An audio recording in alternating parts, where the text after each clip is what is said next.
자, 다음 주제로 넘어가 보겠습니다. 민주당 박찬대 의원이 오늘 당대표 출마 선언을 했습니다. 앞서 당권 도전을 선언했던 정청래 의원과의 2파전이 예상되는데요. 출사표부터 잠깐 듣고 오겠습니다. 고민을 마쳤습니다. 확신을 얻었습니다. 그래서 결심했습니다. 당대표에 도전합니다.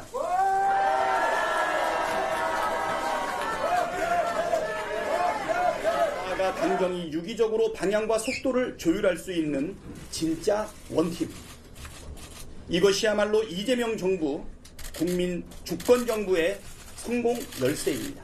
완벽한 내란 종식을 위해 특검을 지원하고 통합을 가장한 야합을 막아내겠습니다. 반드시 검찰개혁과 사법개혁, 언론개혁을 이뤄내겠습니다. 올해 안에 검찰, 사법, 언론 3대 개혁 모두 입법 성과를 내겠습니다. 지금은 제가 적임이라고 감히 말씀드립니다.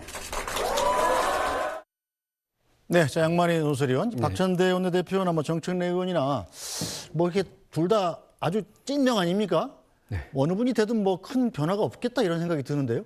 8월 2일 날 전당대회죠. 8월 2일 다음 달 2일이고 꽤 남아 있습니다. 네. 그런데 정청래 의원은 이미 15일에 출마 선언을 했고 박찬대 의원이 이제 오늘 출마 선언을 했는데 정청래 의원이 상당히 이제 빠르게 움직였던 네. 것이죠. 그리고 지난 대선 때도 광주 전남 지역 선대위원장을 맡아서 호남을 누볐거든요. 이제 와서 생각해 보면은 정청래 의원의 행보도 사실은 당대표 선거에까지 눈길이 있었다 이런 해석도 나오고 있는 상황입니다. 그런데 두 정치인의 색깔이 워낙 달라서 찐명이라고 하더라도 지금 전망이 좀 엇갈리는 것 같습니다. 왜냐하면은 새 정부의 초기 1년을 왜냐하면 지금 이재명 전 대표의 자녀 임기 1년을 하기 때문에 네. 초기 1년을 함께한다는 측면에서 당정 간의 호흡 누가 더 잘 맞겠느냐라는 것이 이제 1차적인 기준이 될 것 같고요.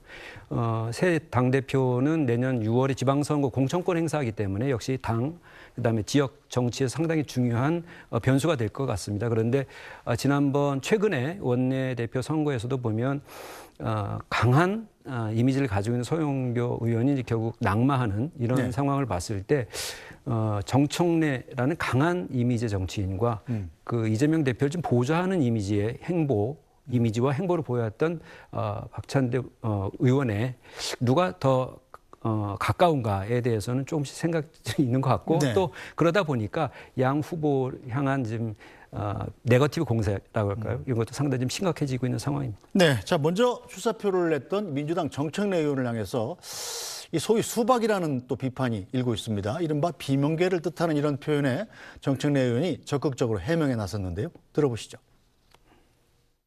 일단 저보고 왕수박이라고 그러고 이게 사실이 아니잖아요. 이재명 대표 체포동의안 가결되고 나서 전해철원하고 웃고 나오는 사진이 있다. 그러면서 정청래가 이럴 수 있냐. 봤더니 가결 투표 있기 직전에 의총을 보통 하지 않습니까? 의총에 들어가는 장면이더라고요. 근데 그때는 제가 어떻게 하면 가결을 막을까. 그래서 제가 전해철 의원을 담당했었어요.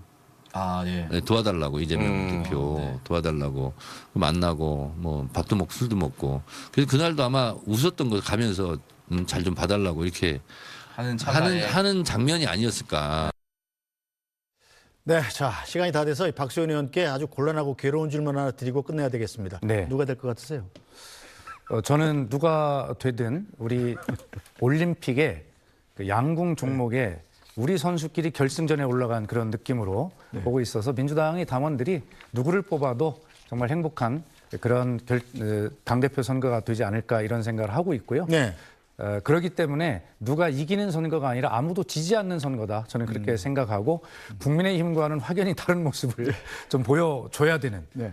그런 어떤 당대표 선거가 아닐까. 왜 그러냐면 이 어떤 그 비상계엄으로 무너진 민주주의를 확실하게 회복하는 그런 축제 같은 선거를 국민에게 보여줄 의무가 우리에게는 있어요. 왜냐하면 그런 지난 조기 대선임에도 불구하고 국민들께서 어떤 밤잠을 못 주무시고 마음을 졸이는 네. 그런 선거를 했지 않아요. 네. 그렇기 때문에 민주당이 좀 모범을 보이는 그런 선거를 제대로 했으면 좋겠습니다. 예. 네, 이 뭐 하나하나만한 답변을 하셔가지고 제가 김 실장께 다시 한번 고견을 여쭤봐도 되겠습니다. 저는 이른바 박창대 전 원내대표가 우세할 거라고 봅니다. 네. 물론 이제 정청래 의원에 대해서 벌써 이제 수박 논쟁이 불거지면서 이른바 이제 강경 친명 세력들 사이에서도 아마 네. 갈등이 있을 것 같은데 네.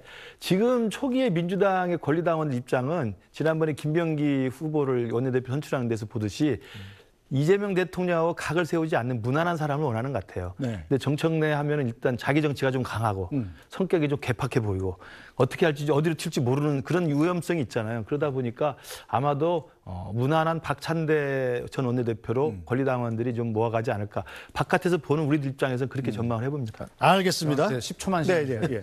지금 두 분께서 그 박찬대 원내대표 쪽으로 살짝 기운 듯한 발언을 했기 때문에 제가 정청래 의원에게 빙의를 해서 정청래 의원이 법사위원장을 맡으면서 국회법을 무려 100번을 읽었다는 사람입니다. 네. 강한 이미지뿐만이 아니라 굉장히 그 균형 잡힌 그런 시각을 가지고 있는 정치인이라는 것을 제가 충분하게 보장할 수 있습니다. 알겠습니다. 여기까지 듣겠습니다. 박수현 더불어민주당 국회의원 또 김근식 전 국민의힘 비전전략실장 SBS 양만희 논설위원과 함께했습니다. 세 분 고생하셨습니다.